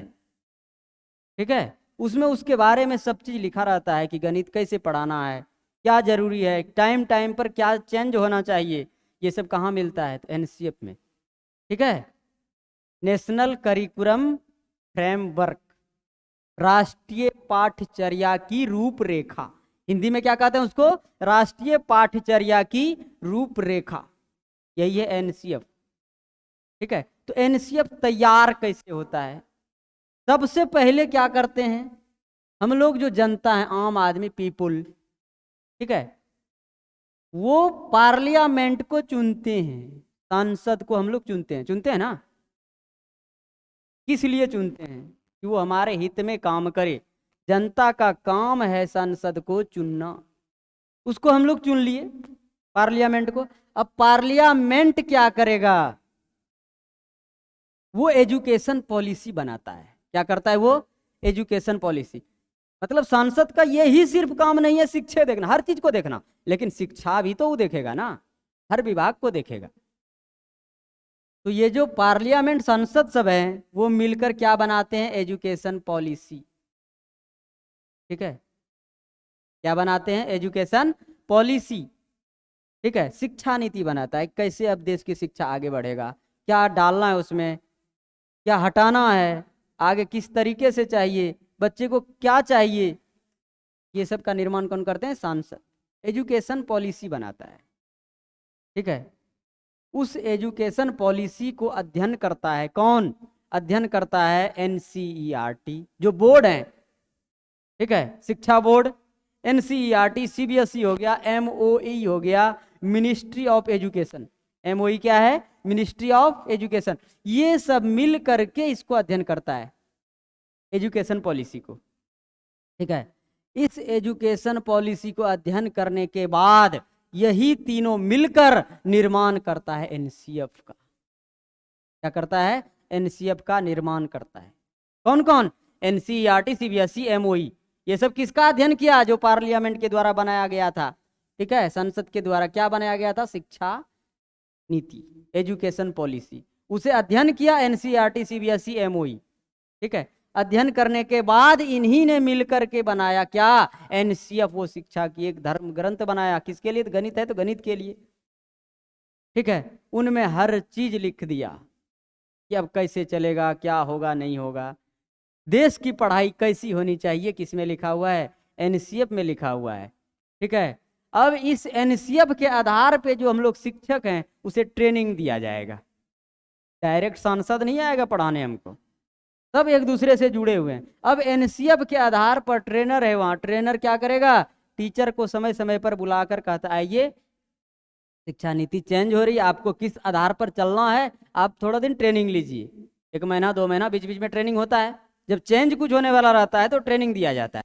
तो इस एनसीएफ के आधार पर शिक्षक को ट्रेनिंग दिया जाता है। क्या दिया जाता है? ट्रेनिंग दिया जाता है। ये ट्रेनिंग के बाद एक सिलेबस बनाता है अपना।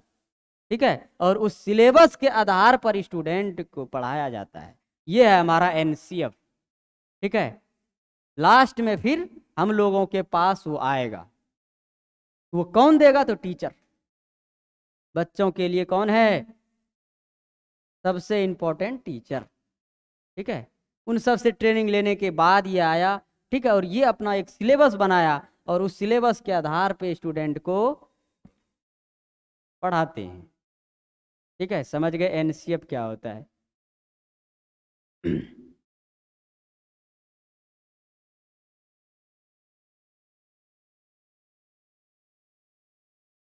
चलिए, गणित के बारे में एनसीएफ क्या कहता है, तो इसमें आपको दो बात याद रखना है। एक होता है मेन एम और एक होता है नैरो एम। कैसा एम? मेन एम और एक होता है नैरो एम। मेन एम जो होता है उच्च सोच वाली होती है। मुख्य उद्देश्य, गणित का दो उद्देश्य होता है। गांव समाज में पढ़ने का देखिए बच्चे को दो उद्देश्य बताया जाता है। एक तो होता है अरे थोड़ा बहुत पढ़ लो, कहीं कमाने जाओगे तो गाड़ी तो पहचानोगे, कौन गाड़ी घर तुम्हारा जाएगा। जब पैसा गिनने तो जान जाओगे, जोड़ घटा करके पैसे लेने तो सीख जाओगे। तो सिर्फ काम चलाऊ,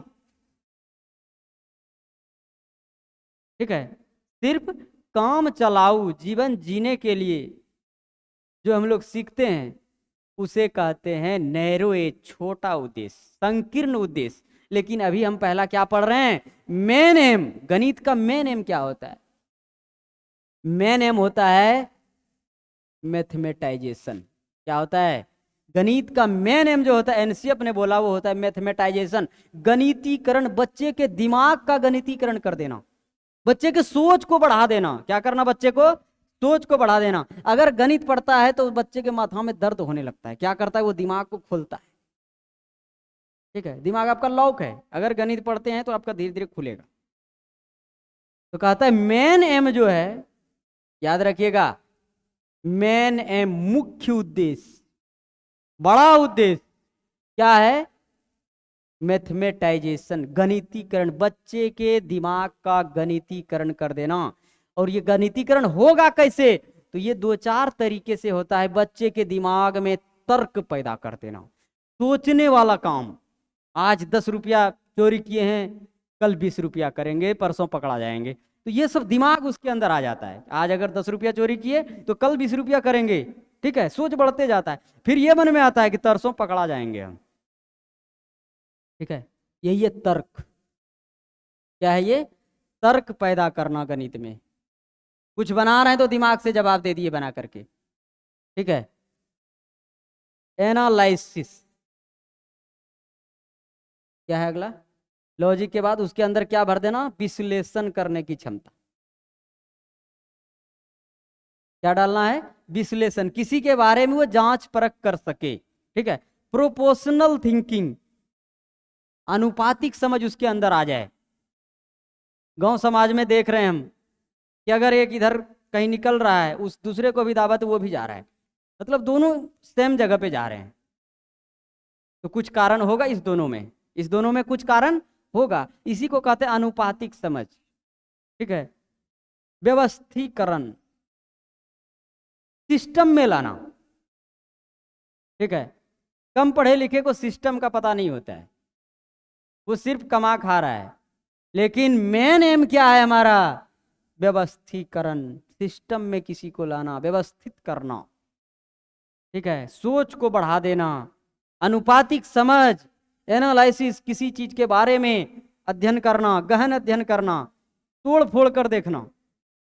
ठीक है, एनालिसिस, विश्लेषण, उसके तह तक जाना, ये होता है। तो ये सब हमारा कैसा एम है? मेन एम है। मतलब बच्चे के गणित, दिमाग का क्या कर देना? गणितीकरण कर देना, उसे कहते हैं मेन एम। और दूसरा एम पढ़िए आप लोग।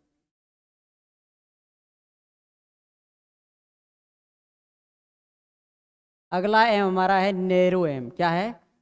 Narrow M. दो एम है, एक मेन एम और दूसरा नैरो एम। एनसीएफ कहता है नैरो मतलब संकीर्ण या छोटा उद्देश्य। कैसा उद्देश्य? छोटा उद्देश्य। छोटा उद्देश्य क्या है? क्या बच्चे को सिखाना है? न्यूमेरिकल एबिलिटी, संख्यात्मक ज्ञान हो जाए उसको, 1 2 3 4 5 10 50 20 पहचान जाए सब चीज। ठीक है, डे टू डे लाइफ में, ठीक है, उसे जीवन जीने के बारे में सिखा दीजिए, जोड़ घटा गुना भाग। ठीक है। इम्प्लॉयबल बनाता है, इम्प्लॉयबल मतलब काम के लायक आपको बना देगा, इसे कहते हैं संकीर्ण उद्देश्य। काम के लायक आपको बना देगा, ठीक है। आगे देश आपको ही चलाना है, जोड़ घटाव तो आपको आना चाहिए, अच्छे बुरे की फर्क होना चाहिए। बच्चे को रोजगार के लिए तैयार करना, इसे नौकरी पर कोई रख सके या दुनिया को चलाने वाले यही तो बच्चे हैं, लिखा हुआ है ना। यही तो है हमारा छोटा मोटा उद्देश्य। क्या चीज हो ना, नौकरी के लिए तैयार करना। पढ़ाई का मतलब बहुत आदमी यही सोचते हैं कि अपने जीवन को जी लें, अच्छे तरीके से जिए, और कुछ नहीं जानते हैं तब तो आफत है। कुछ नहीं जानते हैं तब आपका जीवन चलना मुश्किल है। तो कम से कम ये छोटा मोटा उद्देश्य तो आपको पता होना चाहिए, हमारे जीवन में क्या जरूरी है, ठीक है। बच्चे को रोजगार के लिए तैयार करना, यही है हमारा क्या छोटा मोटा उद्देश्य है। लेकिन सोच को बढ़ा देना वो है मेन उद्देश्य, आपके दिमाग में गणितीकरण भर देना।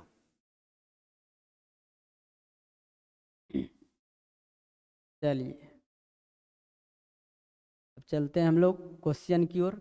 सबसे पहला है, स्कूल के गणित की शिक्षा का लक्ष्य बच्चों की विचार प्रक्रिया का गणितीकरण है। गणितीकरण से तात्पर्य है कि गणितीय रूप से किसी वस्तु के संबंध में यानी तार्किक रूप से सोचने लगे। स्कूल में गणित की शिक्षा के लिए दो तरह के उद्देश्य हैं, नैरो एम और हायर एम। ये अभी वही है जो आप लोगों ने अभी पढ़ा, ठीक है। इस पर आधारित आपको मिलेगा क्वेश्चन। जैसे है देखिए, बच्चों में संख्या का निर्माण, संख्या का सही उपयोग बताना, नाप तौल, गुणन, खंड, प्रतिशत, अनुपात इत्यादि, ये सब छोटा मोटा उद्देश्य, ठीक है। हायर एम बच्चों के सोच पर फर्क डालता है, ठीक है। प्रॉब्लम सॉल्विंग स्किल, सोच कर कुछ देना जवाब बड़े से बड़े समस्या को, ठीक है। प्रॉब्लम सॉल्विंग स्किल उसके अंदर आना, ठीक है।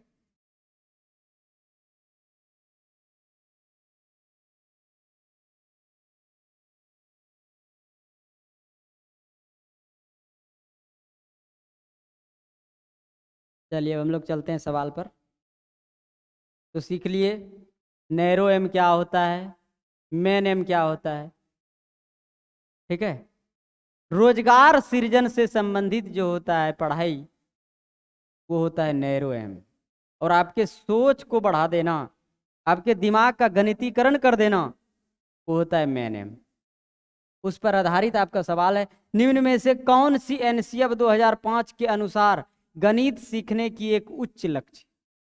क्या पहला क्वेश्चन, उच्च लक्ष्य मेन एम।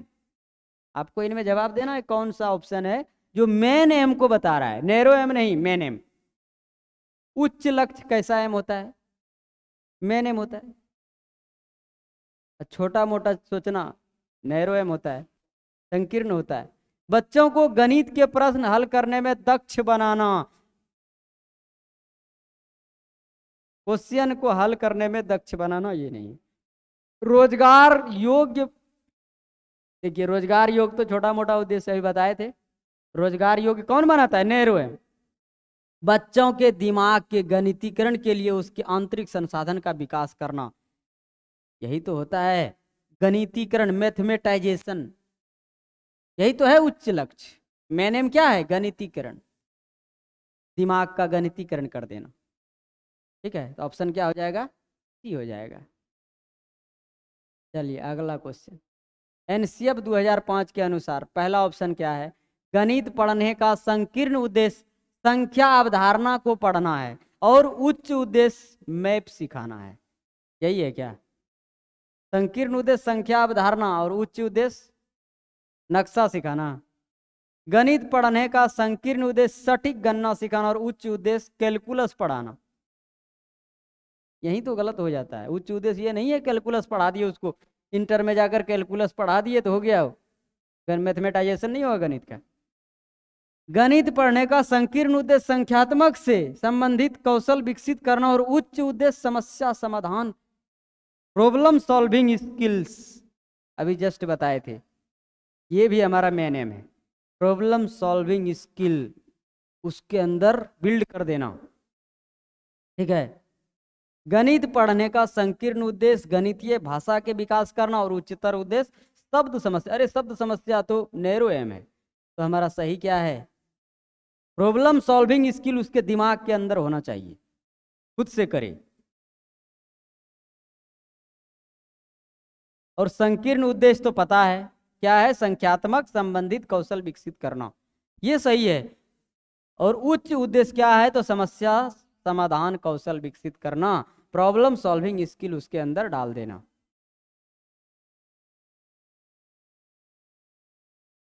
तो आपका आंसर क्या हो गया, सी। चलिए अगला क्वेश्चन है, एनसीएफ 2005 के अनुसार स्कूल में गणित की शिक्षा का एक मुख्य लक्ष्य है, बहुत सारा गणित जानने की तुलना में यह जानना अधिक उपयोगी है कि गणित से कैसे किया जाता है, निम्न में से उपरोक्त कथन के अर्थ को दर्शाता है। स्कूल में गणित की शिक्षा का एक मुख्य लक्ष्य है कि बहुत सारा गणित जानने की तुलना में यह जानना अधिक उपयोगी है कि गणित कैसे किया जाता है, से नहीं। एक बच्चे को कितना गणित पता होना चाहिए, इस पर ध्यान देने की तुलना में यह जानना अधिक महत्वपूर्ण है कि बच्चों में गणितीय सोच और अमूर्तन को संभालने की क्षमता कैसे विकसित की जाए। गणित की शिक्षा को गणित के पाठ्यक्रम में केवल उन्हीं विषय में शामिल कर, फिर वही केवल वाला आ गया, एक निगेटिव आ गया। गणित दैनिक जीवन में उपयोगी है, बात सही है। इसके लिए गणित में समस्याओं को हल करना, बच्चों के दिमाग को गणित कर देना, हल करना और गणित कर देना नहीं। यह जानना महत्वपूर्ण है कि गणित में विभिन्न समस्या को कैसे हल किया जाए, इसलिए गणित के पाठ्यक्रम में अधिकतम विषय को शामिल, इन सब से कोई मतलब नहीं है। एक बच्चे को कितना गणित पता होना चाहिए, इस पर ध्यान देने की तुलना में यह जानना जरूरी है कि बच्चे में गणितीय सोच और अमूर्तन को संभालने की क्षमता कैसे विकसित, उसके अंदर अमूर्त रूप कैसे डाला जाए, सोच को कैसे बढ़ाया जाए, ये है इंपॉर्टेंट।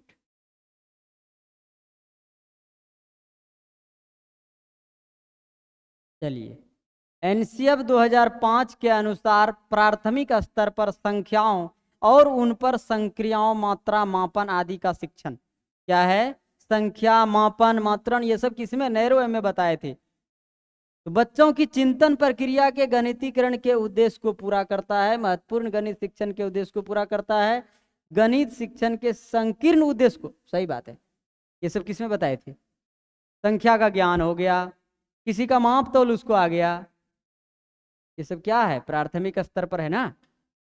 प्राथमिक स्तर पर तो यही सीखते हैं। और ये कैसा एम है हमारा, तो नैरो एम है, मतलब संकीर्ण उद्देश्य।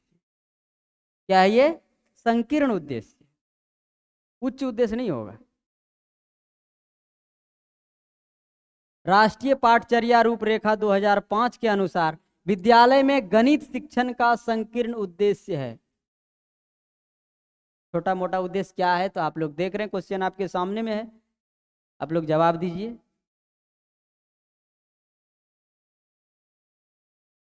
तब तक मैं भी 1 मिनट का रेस्ट ले रहा हूं।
उम्मीद है आप लोग से बन गया होगा, कुछ एनर्जी की जरूरत पड़ जाती है।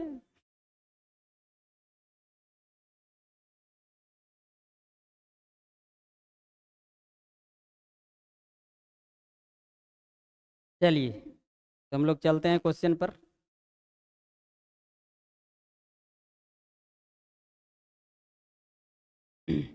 राष्ट्रीय पाठ्यचर्या रूपरेखा 2005 जिसे एनसीएफ कहते हैं के अनुसार विद्यालय में गणित शिक्षण का संकीर्ण उद्देश्य, छोटा उद्देश्य, नैरो एम क्या है?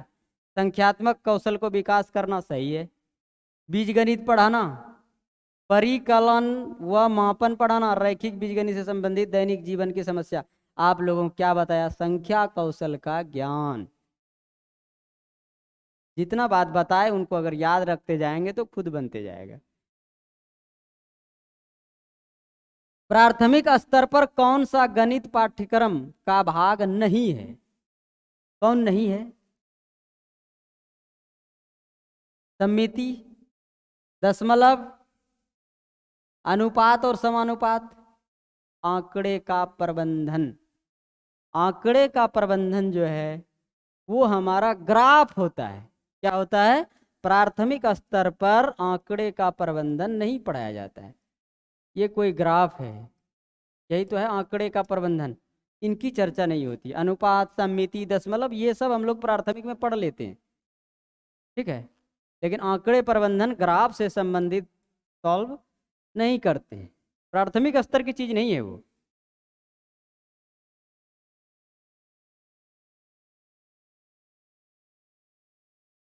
निम्न में से कौन सा प्राथमिक स्तर पर गणित शिक्षण की पाठचर्या उपेक्षाओं के साथ मेल नहीं खाता है? चलिए, गणित शिक्षण की पाठचर्या उपेक्षाओं के साथ मेल नहीं खाता है प्राथमिक स्तर पर। कौन सा है?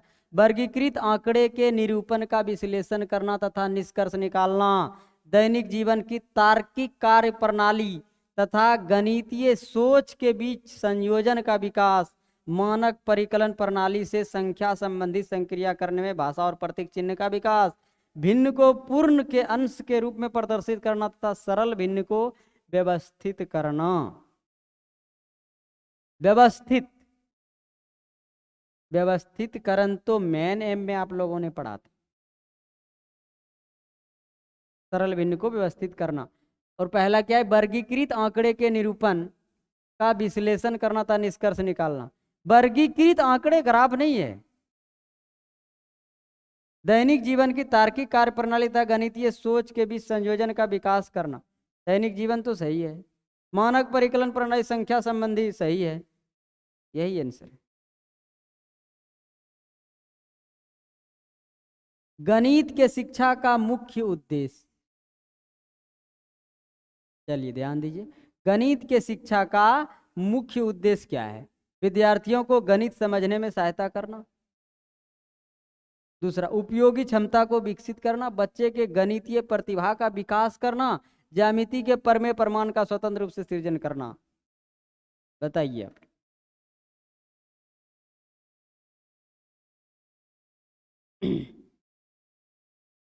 बच्चे के गणितीय प्रतिभाओं का विकास करना, मैथमेटाइजेशन, यही तो है। भाषा अलग है लेकिन है वही मुख्य उद्देश्य, मेन एम क्या है? ये गणितीय प्रतिभाओं का विकास करना, मतलब मैथमेटाइजेशन कर देना गणित का।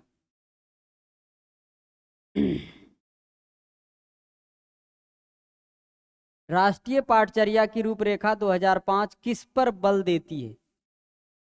किस पर बल देती है? शिक्षार्थी के तार्किक गणितीय योग्यता के पहले उनकी परीक्षा होनी चाहिए। क्या परीक्षा होनी चाहिए? निम्न उपलब्धिकर्ताओं के लिए गणित पाठचर्या अलग अलग होगी, सबके लिए समान होना चाहिए।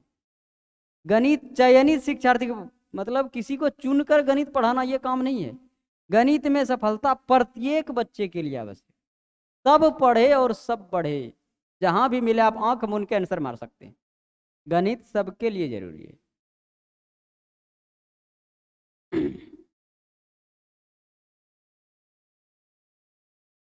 अगला है एनसीएफ 2005 के अनुसार प्राथमिक विद्यालय में गणित पढ़ाने का मुख्य उद्देश्य कौन सा नहीं है? बच्चे के संबंध में गणित, संदर्भ में गणित का वर्णन करना। क्या है? प्राथमिक विद्यालय में गणित पढ़ाने का मुख्य उद्देश्य कौन सा नहीं है? ठीक है, निगेटिव खोजना है। बच्चों के संदर्भ में गणित का वर्णन करना, समस्या समाधान कौशल बढ़ाना, गणित में उच्चतर पढ़ाई की तैयारी करना, बच्चों की सोच प्रक्रिया नहीं वाला। उच्चतर पढ़ाई की तैयारी करना ये प्राथमिक का काम नहीं है। ठीक है, प्राथमिक ये नहीं बताता है कि आगे क्या करेंगे, उच्चतर पढ़ाई से उसे कोई मतलब नहीं है।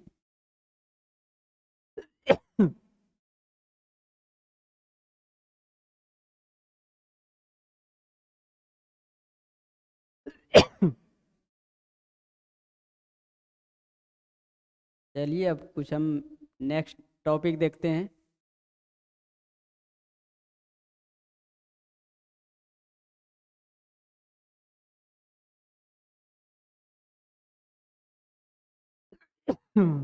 Important topic.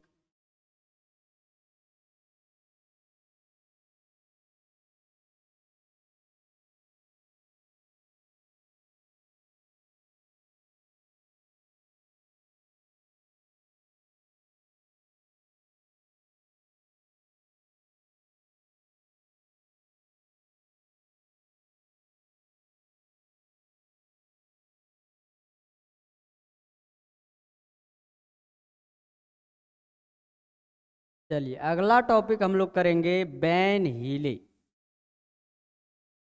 यहाँ से भी आपको 1 नंबर अवश्य मिलेंगे, जिसे जानना बहुत जरूरी है। तो बैन हीले ने गणित के बारे में क्या निर्देश दिए हैं, कौन से थ्योरी दिए हैं? 1 नंबर तो यहीं से है। बैन हीले ने कौन से थ्योरी दिए हैं?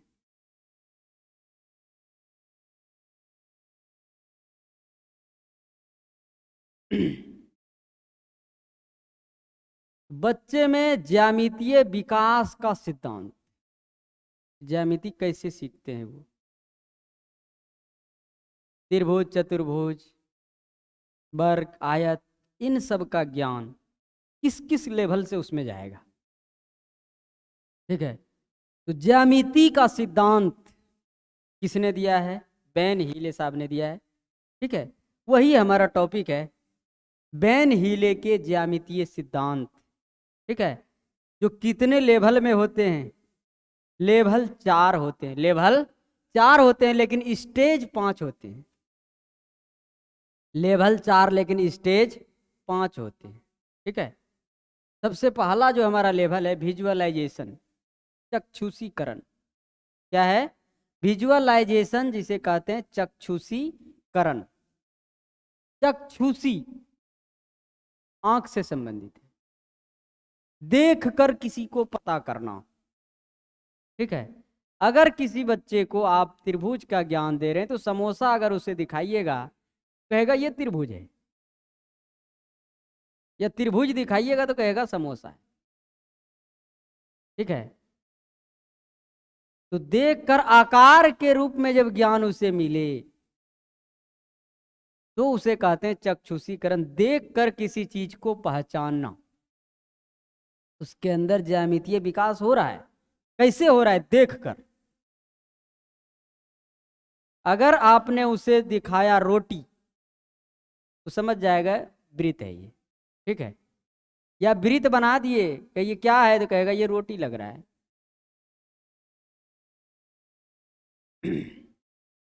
और अगर इस तरह से आयताकार कोई फिगर बना दिए, उससे पूछिए क्या है ये, कहेगा ये बिस्किट है। ये क्या है? बिस्किट है। तो उसके अंदर दिमाग में जा रहा है ज्यामितीय चीज। कैसे? तो देख कर। बस ऐसे याद रख लीजिए, अगर देख कर किसी चीज को पहचाने तो उसे चक्षुषीकरण कहते हैं, विजुअलाइजेशन। क्या कहते हैं? विजुअलाइजेशन। मान लिया उसने, ऐसा होता है देखकर। इसके बाद हम लेवल 1 में आते हैं। किस में आते हैं? लेवल 1 में, जहां पर आपको मिलेगा एनालिसिस। जब धीरे धीरे बच्चे बड़े हो जाते हैं वो विश्लेषण करने लगते हैं। क्या करने लगते हैं? विश्लेषण। वहां पर उसे भुजाओं का ज्ञान हो जाता है। जब थोड़ा सा बड़े हो जाते हैं बच्चे तो भुजाओं का ज्ञान हो जाता है। ठीक है, तो जिसमें आप 3 भुजा दिखा दिए कहेगा ये त्रिभुज है। 4 भुजा है तो ये चतुर्भुज है। अब 4 भुजा तो वर्ग में भी होता है, उसको भी कहेगा वो चतुर्भुज है। उसको वर्ग आयत का पता नहीं है, सिर्फ उसे साइड्स का पता है। किसका? भुजा की संख्या। 3 गो भुजा है तो त्रिभुज है। चार भुजा वाला कुछ भी दिखा दीजिए उसको, वो चतुर्भुज है। अब कौन चतुर्भुज है, वर्ग है, आयत है, समांतर है, क्या है, उसको ही पता नहीं है। ये एनालिसिस में क्या सीखा, उसने भुजाओं का ज्ञान सीखा, भुजा की संख्या उसको पता हुआ, और उसके आधार पर वो बताया उस फिगर को कि इसका नाम क्या होना चाहिए। पहला जो पढ़े चक्षुषीकरण, उसमें क्या पढ़े, वो देख कर पहचानता है। दूसरा भुजा की संख्या को काउंट करके वो समझता है, 3 भुजा तो त्रिभुज, 4 भुजा तो चतुर्भुज। इसके बाद अगला जो आता है सबसे इंपॉर्टेंट, इनफॉर्मल डिडक्शन। क्या है, इनफॉर्मल डिडक्शन। ठीक है, मतलब अनौपचारिक निगमन। आजकल जो चल रहा है, बहुत जोर शोर से चल रहा है, संबंध। इसका नाम क्या है, रिलेशनशिप। आपके ऑप्शन में जो आएंगे यहीं से आएंगे। रिलेशनशिप मतलब संबंध। लेवल 2 जो है वो संबंध पर आधारित है। उसने यहां पर संबंध जान गया, किसमें, अनौपचारिक निगमन में। क्या संबंध जाना, कि वर्ग और आयत दोनों अलग अलग होते हैं। क्या संबंध सीखा उसने, वर्ग और आयत अलग अलग होते हैं। जिसके आमने सामने की भुजा वो आयत होता है, चारों भुजा बराबर तो वो वर्ग होता है। यहां पर उसने फिगर का नाम जान लिया। ठीक है, यहां पर उसने फिगर का नाम जान लिया, किसमें, लेवल 2 में। और इसका नाम है अनौपचारिक निगमन, लेकिन आजकल इसका ज्यादा नाम चल रहा है संबंध। और यही आपको याद रखना, रिलेशन उसने जाना कि वर्ग अलग होते हैं और आयत अलग होते हैं। ये नहीं कि 4 भुजा है तो चतुर्भुज है, अब वर्ग आयत पते नहीं है। वो कहां पर, विश्लेषण में। कहां पर देखा उसने, विश्लेषण में। सिर्फ भुजा का ज्ञान था उसको, लेकिन जैसे जैसे बच्चे आगे बढ़ते हैं वो रिलेशन यहां पर समझ गया कि वर्ग अलग होता है और आयत अलग होता है। इसके बाद अगला जो लेवल हमारा आता है, लेवल 4।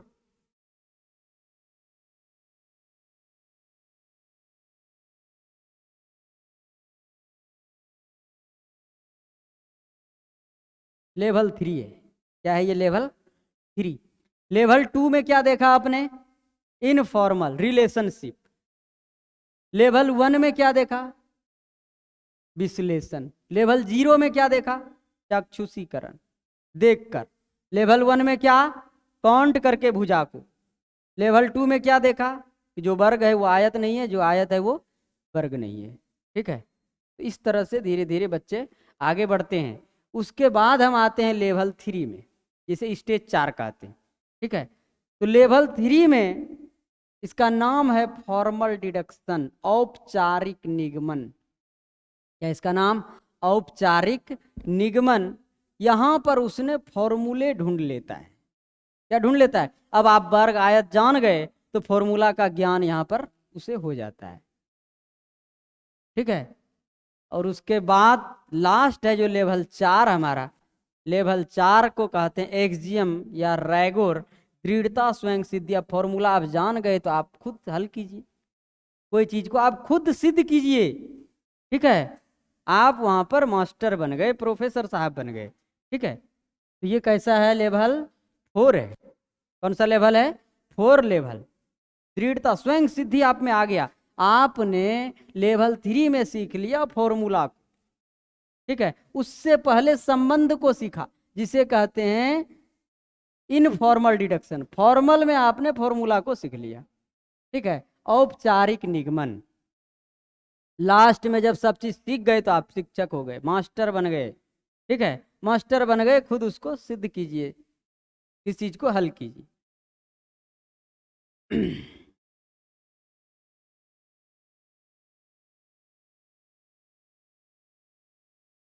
अब चलेंगे हम लोग क्वेश्चन पर। उसी का ये सब डिफिनेशन है जो आप लोगों ने देखा अभी।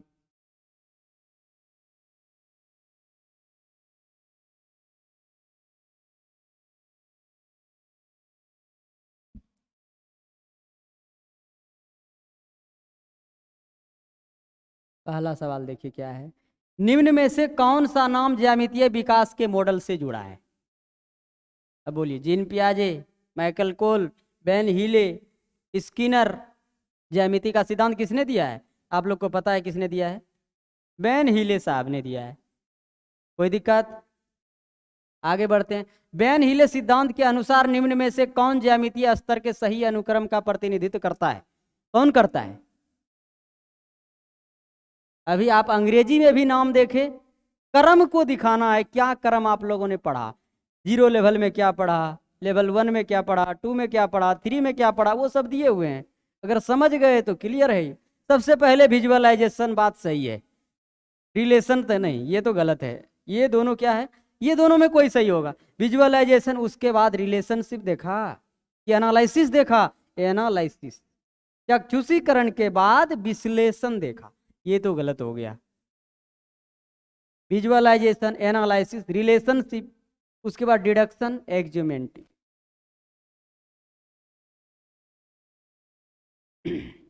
अगर लेवल समझ गए तो इसमें कहीं दिक्कत आपको नहीं होना चाहिए। बेन हीले सिद्धांत के अनुसार ज्यामितीय सीखने में समग्र सोच एक महत्वपूर्ण पहल है। क्या पहल है?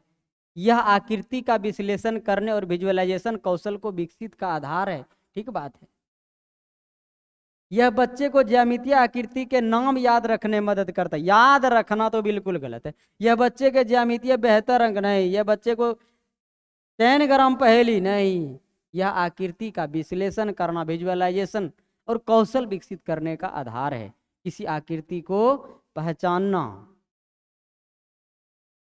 बेन हीले के ज्यामितीय तर्क के सिद्धांत के अनुसार निम्न में कौन विश्लेषण स्तन का उदाहरण है? विश्लेषण में आप लोगों ने क्या देखा था? अभी पहला तो चक्षुषीकरण पढ़ा, देखकर पहचानना। दूसरा पढ़ा विश्लेषण। क्या था विश्लेषण? उसने त्रिभुज और चतुर्भुज को जाना। 3 भुजा से घिरा है तो त्रिभुज है, भुजा का ज्ञान हुआ। तो यहीं पर तो है आपका, देख लीजिए। सीमा जानती है कि समद्विबाहु त्रिभुज के 2 बराबर भुजा और 2 बराबर, ओह, कोण के बारे में तो चर्चा नहीं था। अगला है, सीमा एक त्रिभुज के रूप में आकृति की पहचान करती है जो 3 सीधी रेखा से, भुजा का ज्ञान ही तो विश्लेषण में सीखा था उसने। सही बात है ना? सीमा जानती है कि समद्विबाहु त्रिभुज सममिति होते हैं, इसलिए इसका आधार कोण बराबर नहीं। सीमा मानती है कि सभी समद्विबाहु त्रिभुज त्रिभुज होते हैं, लेकिन सभी त्रिभुज समद्विबाहु त्रिभुज, ये सब नहीं, सिर्फ भुजा का ज्ञान सीखा था उसने। 3 भुजाओं से घिरे हैं। अगला क्वेश्चन, गणित के एक शिक्षक ने विद्यार्थी से एक 10 ग्राम में सभी आयत की पहचान करने को कहा। अब फिगर, आयत की पहचान, ठीक है। एनालिसिस में वो वर्ग आयत नहीं सिखाता। एनालिसिस में सिर्फ वो जाना चतुर्भुज है। 4 भुजा से घिरा है तो वो क्या है? चतुर्भुज है। अब कौन वर्ग है कौन आयत उसको ही पता नहीं था। किसमें? एनालिसिस, विश्लेषण में। लेकिन जस्ट उससे एक लेवल आगे चलते हैं तो मिलता है हमको रिलेशनशिप, अनौपचारिक निगमन। क्या मिला था? अनौपचारिक निगमन, इनफॉर्मल डिडक्शन, जिसमें उसने क्या देखा था कि जो वर्ग है वो आयत नहीं है, रिलेशन समझ गया था। चारों भुजा बराबर तो वर्ग है, आमने सामने की भुजा बराबर तो वो आयत है। ये कहां पर सीखा था? रिलेशनशिप में। उसी पर आधारित ये क्वेश्चन है कि आयत की पहचान, पहचान अगर उसको हो गया, क्या हो गया? आयत की पहचान हो गया, तो वो कहां पर है? संबंध स्थापित कर रहा है। वो क्या कर रहा है? संबंध स्थापित कर रहा है। बोले थे इनफॉर्मल डिडक्शन में संबंध को जरूर याद रखिएगा, ठीक है। प्राथमिक स्तर पर बच्चे दी गई आकृतियों को उनकी दिखावट के आधार पर सक्षम है। बेन हीले के किस स्तर पर है? दिखावट के आधार पर देखकर पहचानना बहुत बड़ी बात नहीं है। देखकर पहचानना, विजुअलाइजेशन, चक्षुषीकरण। चलिए अगले सवाल पर चलते हैं। एक समोसा देखते हुए एक बच्चे ने उसे त्रिकोण कहा। समोसा हो, रोटी हो, बिस्किट हो, ये सब देख करके पहचानना चक्षुषीकरण में आता है। आता है कि नहीं आता है? विजुअलाइजेशन। आ गया आंसर। अगला क्वेश्चन, एक प्राथमिक विद्यालय के गणित के शिक्षक ने ज्यामितीय आकृति पर इकाई योजना बनाने का निर्णय लिया। वह निम्न अपेक्षित सीखने के परिणाम लिखता है, विभिन्न आकृतियों को पहचानता है, विभिन्न आकृतियों के बीच अंतर करें। क्या है? विद्यालय गणित के शिक्षक ने ज्यामितीय आकृति पर इकाई योजना बनाने का निर्णय लिया, अपेक्षित सीखने का परिणाम लिखता है, ठीक है। विभिन्न आकृतियों को पहचानता है, आकृतियों के बीच अंतर करता है, आकृतियों की भुजा, कोण और शीर्ष को पहचानता है। बेन हीले के तर्क किस स्तर पर है? वो बोलिए। Deduction level, axiomatic, visualisation, analysis, क्या कहेंगे? क्या कर रहा है वो? आकृति को पहचान रहा है, आकृति के बीच अंतर कर रहा है। ठीक है, आकृतियों की भुजा और कोण एनालिसिस पर है। भुजा का ज्ञान, वो पहचान रहा है कि ये त्रिभुज है, ये चतुर्भुज है। आकृति को वो पहचान रहा है, आकृति के बीच अंतर कर रहा है, एनालिसिस कर रहा है वो कि त्रिभुज अलग है, चतुर्भुज अलग है, तीन भुजा है तो त्रिभुज है। भुजा का ज्ञान भी हो गया है उसे। तो भुजा का ज्ञान किस में हुआ है? एनालिसिस में। संबंध नहीं यहाँ पर जान रहा है कि वर्ग आयत की चर्चा ही कहीं नहीं है, ये वर्ग है और ये आयत है, इसकी चर्चा नहीं है। अगर वो होता तो फिर आते हम आगे, लेकिन वो है नहीं। बैन हीले सिद्धांत के अनुसार ज्यामितीय सोच स्तर के बारे में सही कथन को चुने। विजुअलाइजेशन सबसे बुनियादी स्तर है, बिल्कुल सही। सबसे पहला क्या है? विजुअलाइजेशन, बुनियादी है, सही है। विश्लेषण स्तर से पहले कटौती आता है? नहीं, कटौती तो बाद में आता है, डिडक्शन। एनालिसिस तो जस्ट एकदम सेकेंड है। जीरो लेवल के बाद जो एक लेवल आते हैं उसी में विश्लेषण है। ये तो गलत हो गया। संबंध स्तर विश्लेषण स्तर के बाद आता है, सही बात है। संबंध स्तर जो आता है वो एनालिसिस के बाद आता है, रिलेशन। सही है। तो 1 और 3 सही, ऑप्शन नंबर बी। धन्यवाद। आज का क्लास यहीं तक। आपका अपना जय हिंद सर। आगे मिलेंगे फिर, तब तक के लिए जय हिंद, जय भारत।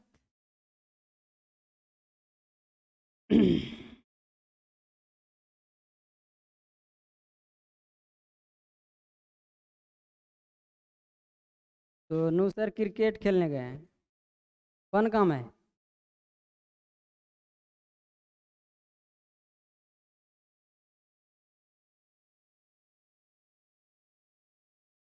वो है वहाँ।